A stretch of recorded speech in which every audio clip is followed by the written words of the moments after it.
One of the key components of mixing a stereo song is panning. So, panning is the left and the right and the center balance of your mix. So, whether you push things all the way to the left hand side, the left channel of your mix, the right channel of your mix, somewhere in between, or right up the middle. Now, if you're doing mono recordings, obviously panning is not a thing. But for most recordings, 99% of recordings you're going to do in music, they're going to be stereo, which means you need to decide where instruments go. Now, there's some traditional things around panning that vocals should be up the middle. If you've got two or more guitars, you want them panned to the left and right to create some stereo space. Your drum kit will normally have its kick or its bass drum in the middle and its snare with the toms and cymbals spread out to the left and the right so you can have more of that stereo range. Your bass is generally going to be down the middle, and then any complementary instruments you're going to add in, you're going to find a space for them in that range.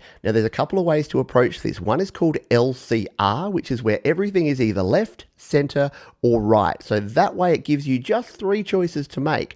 Or what you can do is you can pan them partially left and partially right. You can create more of a three-dimensional spectrum, or at least a 2D spectrum of the left and the right hand channels. There's no right or wrong way, like everything in music, to do this, but it is important that you get a balance. When you're balancing, when you're panning, trying to get a balance between the left and the right is pretty crucial. Yes, you want some effects where sometimes a violin may come in on the left and then a guitar may come in on the right. This was used a lot in the 60s and 70s and still is to this day, but you don't want it to be distracting. You don't want your whole mix to be sitting too far on the left or too far on the right. You generally want to be able to have it balanced, so you can look at your waveform and you can make sure that you're balancing on the left and right. But even better is listen with your ears, make sure your mix is balanced and your panning is where it needs to be.